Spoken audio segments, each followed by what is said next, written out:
لله وكفى وسلام على عباده الذين اصطفى أما بعد فأعوذ بالله من الشيطان الرجيم بسم الله الرحمن الرحيم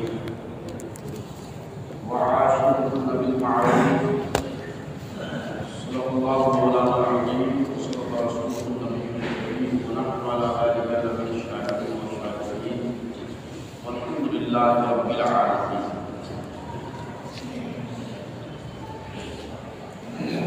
آج سے پہلے ہم آپ کر آقا نامدار مدنی تاجدار دونوں عالم کا حضور ارواح الناس صلی اللہ تعالیٰ علیہ وسلم کی بارگاہ کے اس پناہ میں صلاۃ و سلام کی ڈالیاں عقیدت محمد کے ساتھ پیش کرنے کی سعادت حاصل کریں. اللهم صل على سيدنا مولانا محمد وعلى آله والكرم منبع العلم والحكمة والكرم لا يوم صل وسلم صلاة والسلام عليك يا رسول الله وعلى آلك وأصحابك وأزواجك وذرياتك أجمعين. سامعین کرام، پچھلے جمعہ میں گفتگو شروع ہوئی تھی، اس کا عنوان تھا اسلام اور اولاد کی تربیت.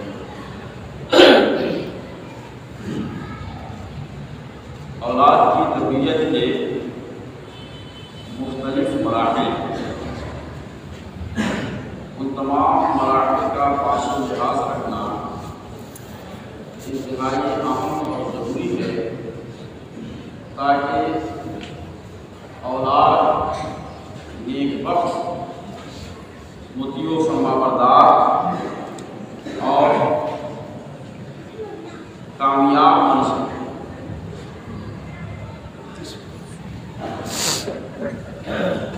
معاشرہ کی اصلاح اور کسی مضبوط و مستحکم بنانے کے لیے ہر فرد کا صراط مستقیم پر گامزن ہونا، دین و شریعت کی اتباع لازم و ضروری ہے. اس مختلف مراحل میں سے ایک مرحلہ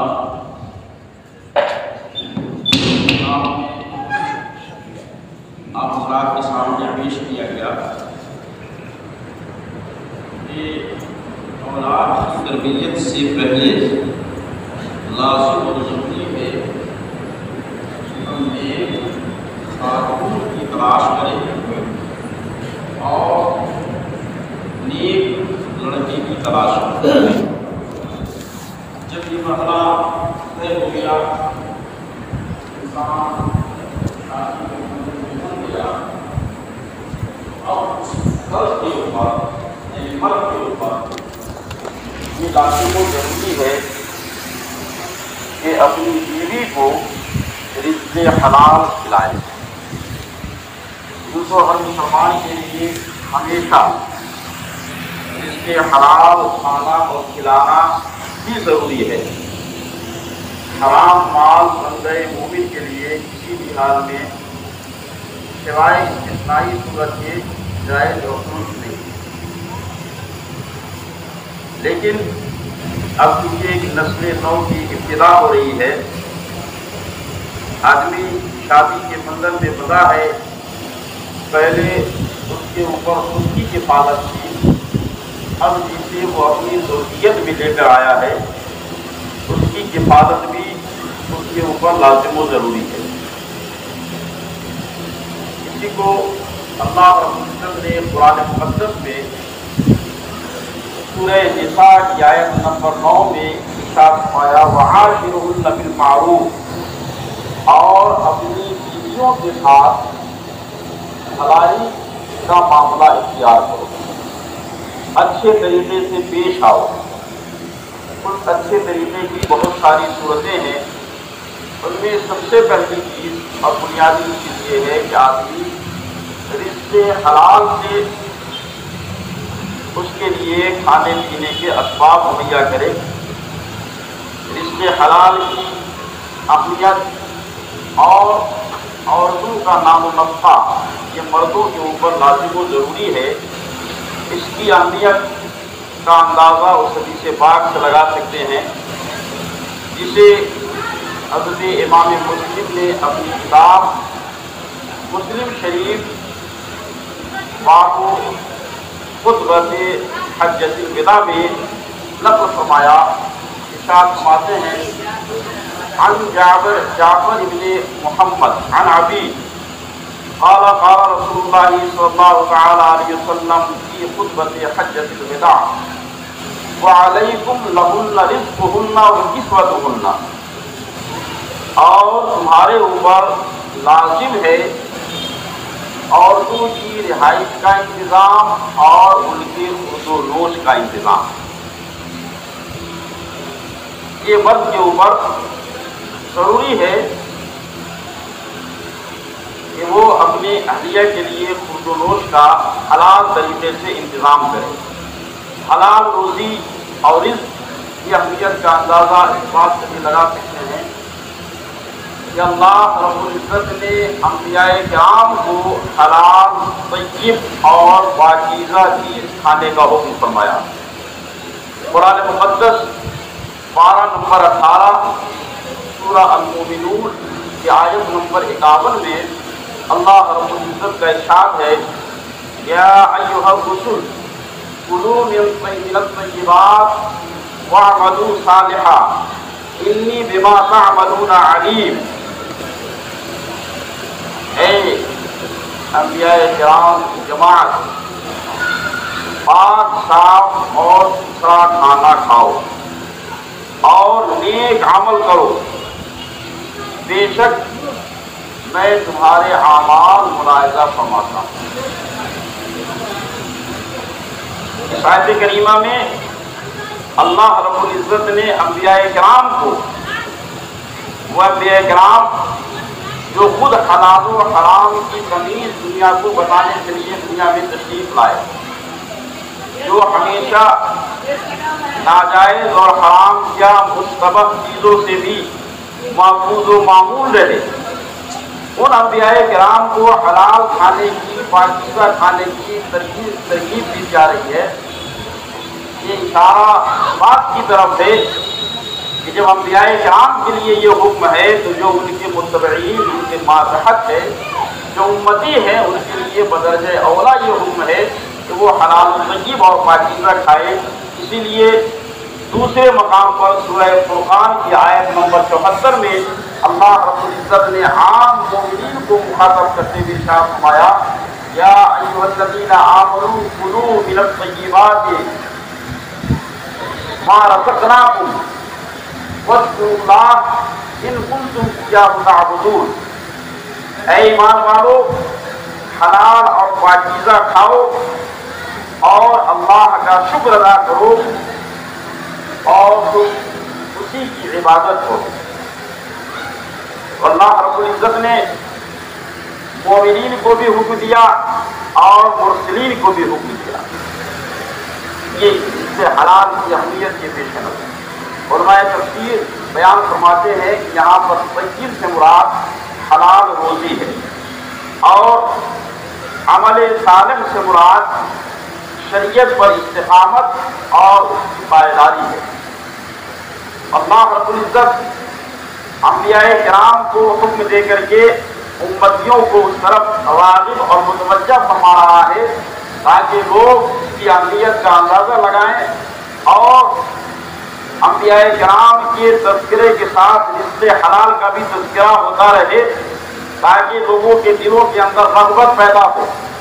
جب انبیاء کرام کے معمولات کا تذکرہ ہوتا ہے، مثال کے طور پر انبیاء کرام کے اخلاق کا ذکر ہوتا ہے، انبیاء کرام کے کردار کا تذکرہ ہوتا ہے، انبیاء کرام کے اعمال کا جب ذکر خیر ہوتا ہے تو لوگوں کے اندر ان چیزوں کو اپنانے کا جذبہ پیدا ہوتا ہے کہ ہم بھی اس عمل کو اپنا کر کے سنت پر عمل کرنے کا ثواب حاصل کریں تاکہ ہمارے درجات میں بلندی ہو۔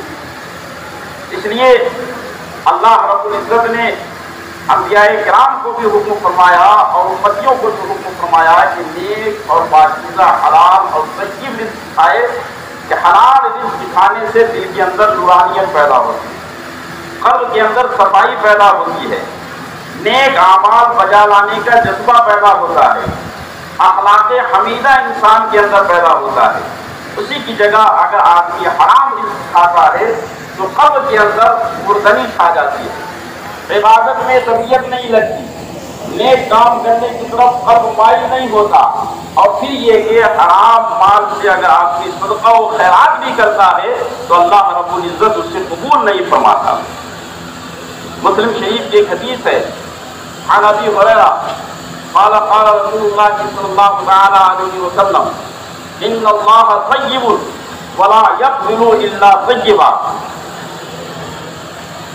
امر رسول اللہ صلی اللہ تعالی علیہ وسلم بالمؤمنین بما امر به المرسلین ثم قرأ یا ایھا الرسول الى آخر الآیہ وبعده یا ایھا الذین آمنوا کلوا من الطیبات الى آخر الآیہ، ثم ذکر الرجل یطیل السفر اشعث اغبر یمد یدیہ الی السماء فیقول یا ربی یا ربی ومطعمہ حرام ومشربہ حرام وملبسہ حرام وغذی بالحرام فانا یستجاب لہ، رواہ مسلم۔ حضرت ابو ہریرہ رضی اللہ تعالی عنہ بیان فرماتے ہیں کہ آقا کریم صلی اللہ تعالی علیہ وسلم نے ارشاد فرمایا اللہ رب العزت پاک صاف ستھرا ہے اور ستھرائی کو قبول فرماتا ہے۔ پھر اس کے بعد آقا کریم صلی اللہ تعالی علیہ وسلم نے وہ آیت کریمہ تلاوت فرمائی جو انبیاء کرام کے تعلق سے سورہ مومنین کی میں نے آیت پڑھی۔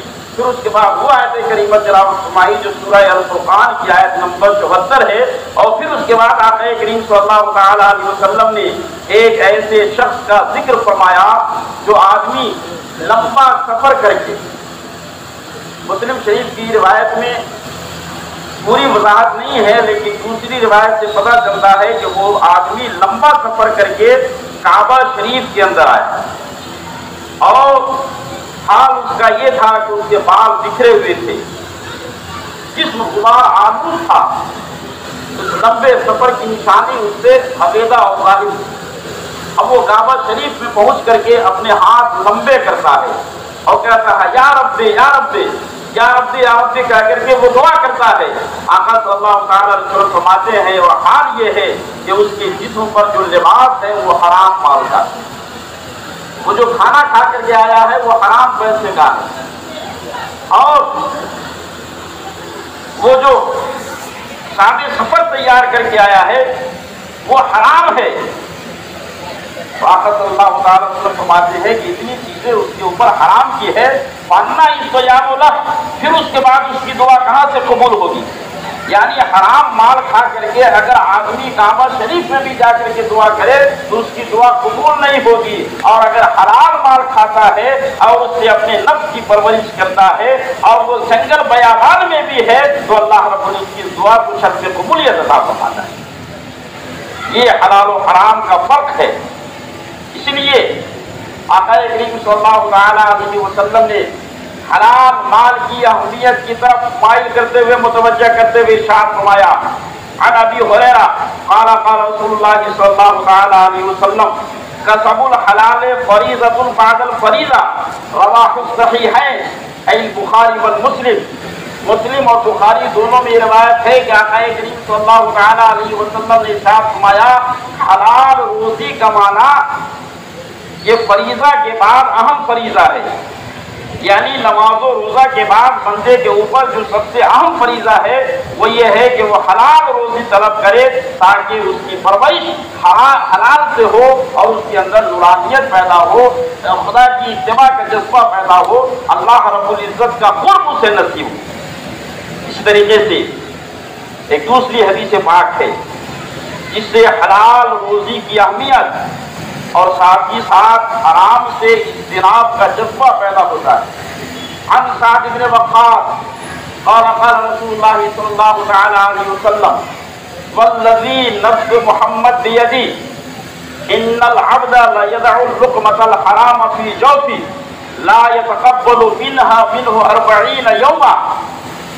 حضرت سعد بن ابی وقاص رضی اللہ تعالیٰ عنہ روایت کرتے ہیں کہ آقا کریم رحمت للعالمین طٰہٰ و یاسین صلی اللہ تعالیٰ علیہ وسلم نے ارشاد فرمایا کہ جس کے قبضے میں محمد کی جان ہے، قسم ہے اس ذات کی صلی اللہ تعالیٰ علیہ وسلم، فرماتے ہیں کہ اللہ رب العزت اس شخص کی عبادت 40 دن قبول نہیں فرماتا جو اپنے شکم میں ایک لقمہ حرام کا ڈالتا ہے۔ اللہ اکبر۔ ایک لقمہ حرام کا بندہ اپنے شکم میں ڈالے تو اللہ رب العزت 40 دن کی عبادت اس کی قبول نہیں فرماتا۔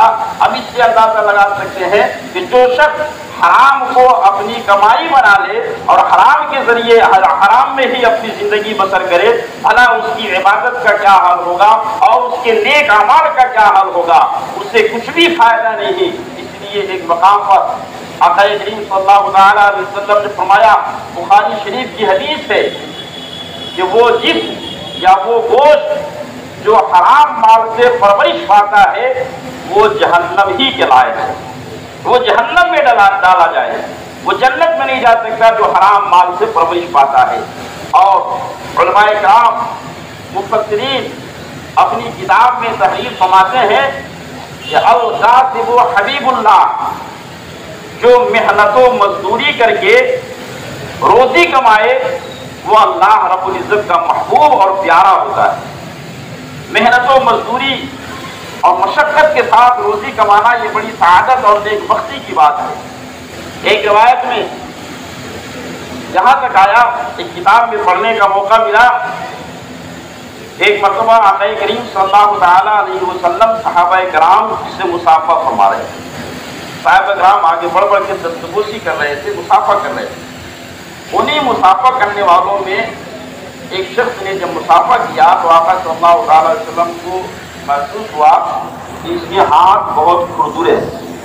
آدمی جب کام کرتا ہے محنت مزدوری کا تو اس کے ہاتھ میں چھالے پڑ جاتے ہیں، اس کا ہاتھ اس کے مقابلے میں جو اس قسم کے کام نہیں کرتے زیادہ سخت ہوتا ہے، اور ایسے لوگ جو محنت و مشقت کا کام نہیں کرتے ان کا ہاتھ نرم ہوتا ہے، تو ان کے ہاتھ میں سختی محسوس ہوئی۔ آقا کریم صلی اللہ تعالیٰ علیہ وسلم نے اسے پکڑ لیا، پکڑنے کے بعد پوچھا کہ بھئی یہ تمہارے ہاتھ کا کیا حال ہے، اتنا سخت کیوں نظر آ رہا ہے؟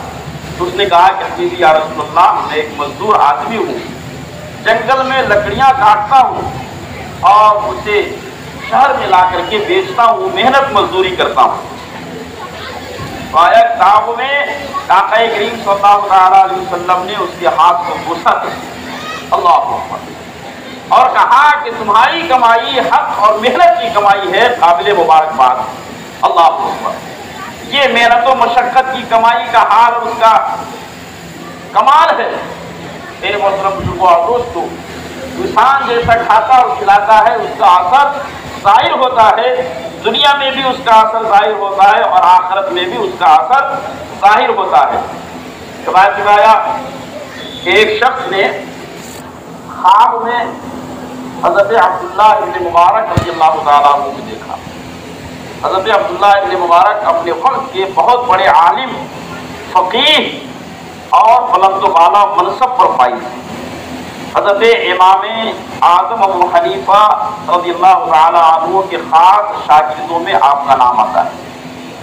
حضرت امام اعظم ابو حنیفہ کے خاص شاگردوں میں سب سے پہلا نام حضرت امام ابو یوسف کا آتا ہے، اس کے بعد حضرت امام محمد کا آتا ہے، ان کے بعد حضرت امام ظفر اور حضرت عبداللہ ابن مبارک کا آتا ہے۔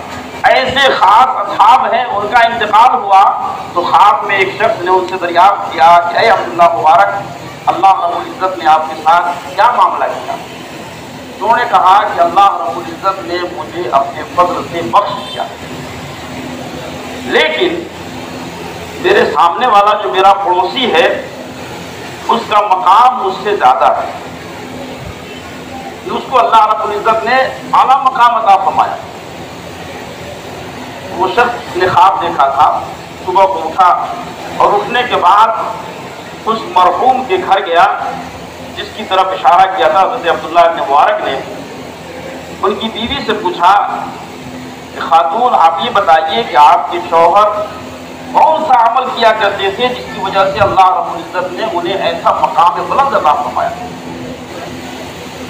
انہوں نے کہا کہ ان کا عمل تو کوئی بہت بڑا نہیں تھا اور بہت بڑے عابد و زاہد نہیں تھے، جہاں تک میں نے واچ کیا، ملاحظہ کیا، وہ یہ ہے کہ تہجد کے وقت وہ اٹھتے تھے اور رب کی بارگاہ میں دعا کرتے تھے کہ مالک مولا، اگر مجھے بھی فراخی حاصل ہوتی، مجھے بھی اگر دن میں کچھ آرام کا وقت مل جاتا تو میں بھی حضرت عبداللہ ابن مبارک کی طرح سے اس وقت تہجد ادا کرتا۔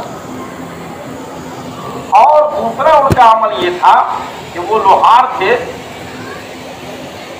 اپنی دکان میں وہ پیٹ کر کے لوہے درست کیا کرتے تھے، کاٹا کرتے تھے۔ وہ اپنے ہاتھ میں کلہاڑی اٹھاتے اور اگر اذان شروع ہو جاتی تو اس کلہاڑی کو پھر اپنے کام میں نیچے نہیں گراتے بلکہ وہیں سے چھوڑ دیتے اور فوراً مسجد کی طرف دوڑ جاتے تھے نماز ادا کرنے کے لیے۔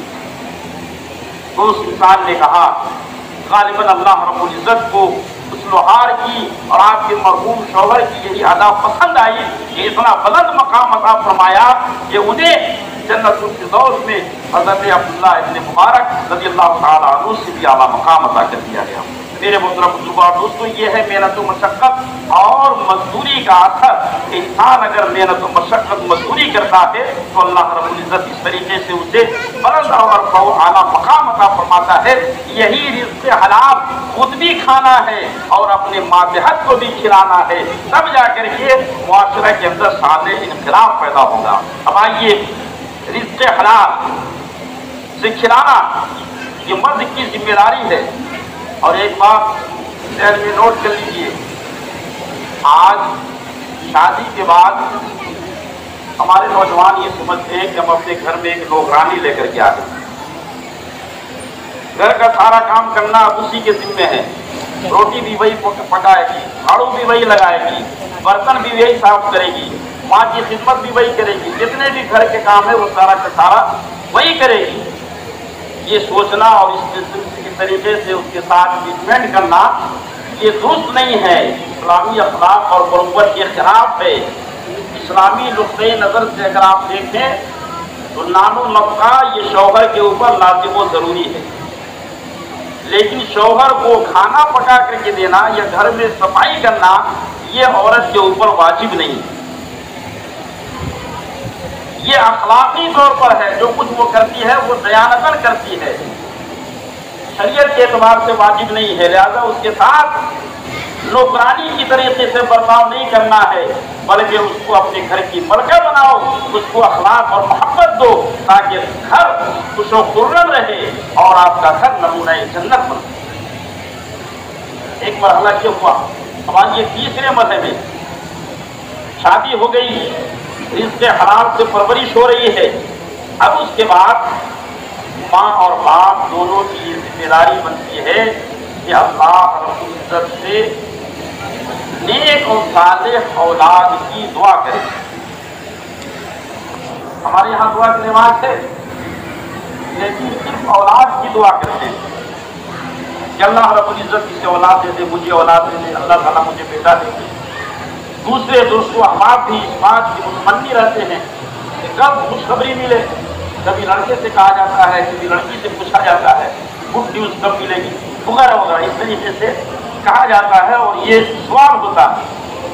لیکن ایک مومن اور مسلمان کے لیے صرف اولاد ہی کافی نہیں ہے، بلکہ اولاد کا نیک ہونا اور نیک اولاد کی تمنا کرنا یہ بھی ضروری ہے کہ اولاد سبوں کے پاس ہوتی ہے، لیکن سب خوش و خرم نہیں ہے۔ وہی لوگ خوش و خرم ہیں جن کی اولاد نیک اور صالح ہے۔ دنیا میں اولاد بہت بڑی نعمت ہے، انسان کی آنکھوں کا نور ہے، دل کا سرور ہے، قبر کی ٹھنڈک ہے، نسل کی حفاظت کا ذریعہ ہے، بڑھاپے کا سہارا ہے، ساری چیزیں ہیں اس کے اندر، تب جب کہ وہ نیک صالح ہوتی اور فرما بردار ہو۔ لیکن اگر وہی اولاد نیک صالح نہ ہو تو معاذ اللہ کر ہو کر کے گھر سے نکالتی ہوئی بھی نظر آتی ہے، کبھی ڈنڈے برساتی ہوئی بھی نظر آتی ہے، کبھی تماچا لگاتے ہوئے بھی نظر آتی ہے۔ اس لیے ہمیشہ نیک اور صالح اولاد کی دعا کی کوشش کرنی چاہیے۔ انبیاء کرام کی سیرت کا جب ہم مطالعہ کرتے ہیں تو پتہ چلتا ہے کہ انبیاء کرام نے بھی اپنے اپنے وقتوں میں نیک اور صالح اولاد کی دعا کی ہے، جیسا کہ حضرت ابراہیم علیہ نبینا علیہ الصلوۃ والتسلیم کی سیرت سے پتہ چلتا ہے، جس سے اللہ رب العزت نے قرآن مقدس سورہ صافات کی آیت نمبر 100 میں رقم فرمایا، آیت نمبر 100 میں موجود ہے۔ اللہ رب العزت کا ارشاد ہے، رب هب لي من الصالحین۔ حضرت ابراہیم علیہ نبینا علیہ الصلوۃ والتسلیم نے رب کی بارگاہ میں دعا کی، مالک مولا مجھے نیک اور صالح اولاد عطا فرما۔ رب هب لي آپ نے فرمایا، ساتھ ہی فرمایا من الصالحین، اولاد ایسی عطا فرما جو نیک اور صالح ہو۔ حضرت زکریا علیہ الصلوۃ والتسلیم کا واقعہ پارہ نمبر 3 سورہ آل عمران یہ آیت نمبر 38 میں ہے۔ حضرت زکریا علیہ الصلوۃ والتسلیم حضرت مریم کے کمرے میں تشریف لے گئے، آپ نے دیکھا کہ آپ کے حجرے میں بے موسم پھل موجود ہے، سردی کا موسم ہے گرمی کا پھل نظر آ رہا ہے، گرمی کا موسم ہے سردی کا پھل نظر آ رہا ہے۔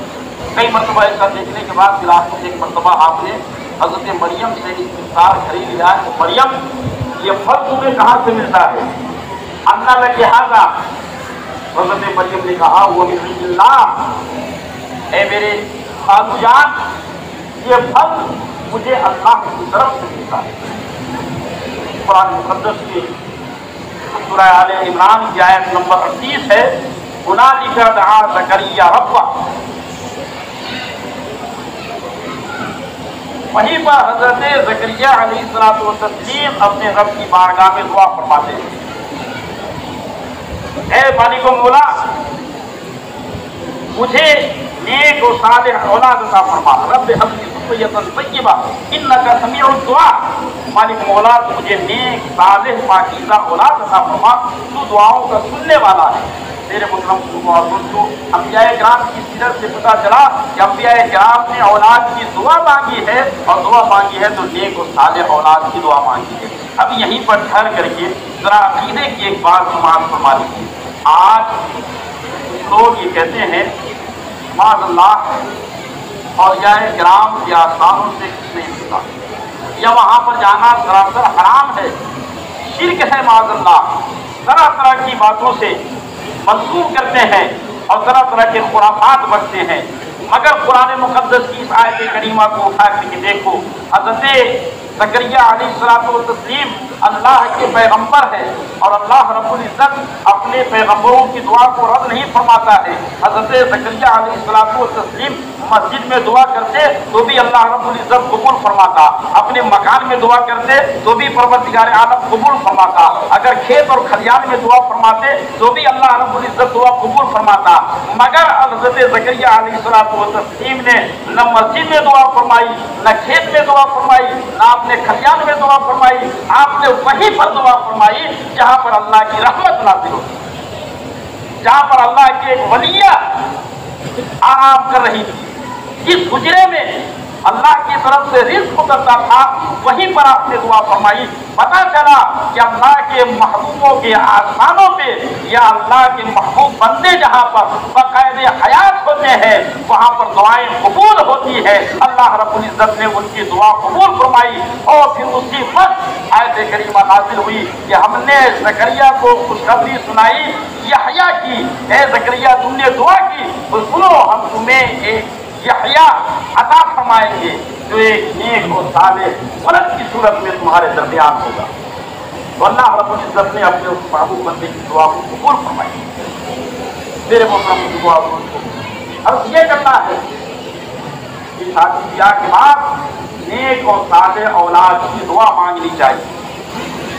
نیک و صالح اولاد انسان کی زندگی میں بھی باعث رحمت خیر و برکت نیک نامی ہوا کرتی ہے، اور دنیا سے جانے کے بعد بھی اس کے لیے ذریعہ نجات اور باعث بخشش ہوا کرتی ہے.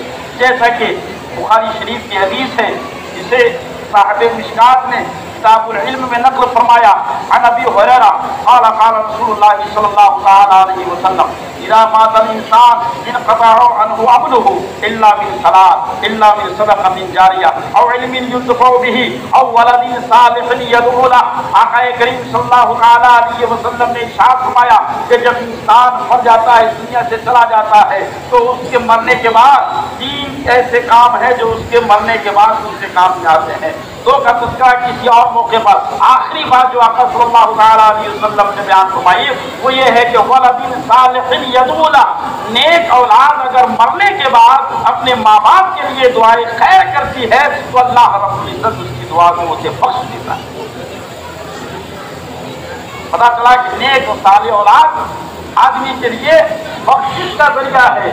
ایک دوسری حدیث عن ابی ہریرہ قال قال رسول اللہ صلی اللہ تعالی علیہ وسلم ان اللہ عز وجل لا يرفع الدرجة للعبد في الجنة فيقول أنت هذه فيقول باستغفار ولدك. رواه مسند ابن حنبل وابن ماجہ. مسند امام احمد بن حنبل اور ابن ماجہ دونوں میں یہ حدیث پاک مذکور ہے کہ ایک شخص کا اللہ رب العزت کل جنت میں مقام بہت بلند فرما دیتا ہے. مقام اس کا بہت اونچا ہو جائے گا. دوسرے کہا کہ دنیا کے اندر تو میں اتنا بڑا نیکوکار متقی پرہیزگار نہیں تھا مگر اس کے باوجود میرا یہ رتبہ کیسے اتنا بلند ہو گیا. رب کی بارگاہ میں عرض کرے گا مالک و مولا میرا یہ رتبہ کیسے بلند ہوا؟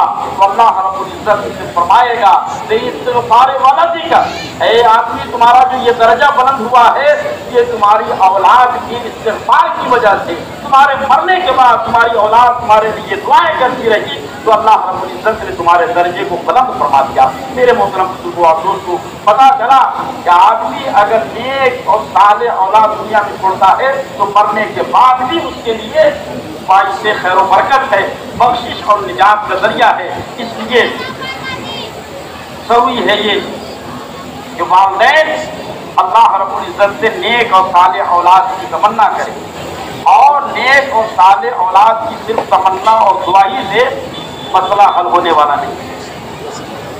دعا ضروری ہے مگر اس کے ساتھ ساتھ دوا بھی ضروری ہے. اور دوا کیا ہے؟ ماں باپ اپنی ذمہ داری کا احساس کریں, ان کی تربیت کریں, خود کو اسلامی سانچے میں ڈھالتے ہوئے اپنی اولاد کی عملی تربیت کرے, تب جا کر کے اولاد نیک اور صالح ہوگی. اس کا اثر کیسے ہوگا اور کیسے والدین تربیت کریں گے بچوں کی, انشاءاللہ العزیز اس تعلق کے ساتھ اگلے جمعہ میں دعا ہے کہ اللہ رب العزت ہمیں اور آپ کو اپنے بچوں کی نیک تربیت کی توفیق عطا فرمائے, جس سے حلال کھانے اور کھلانے کا جذبہ عطا فرمائے. وآخر دعوانا الحمدللہ.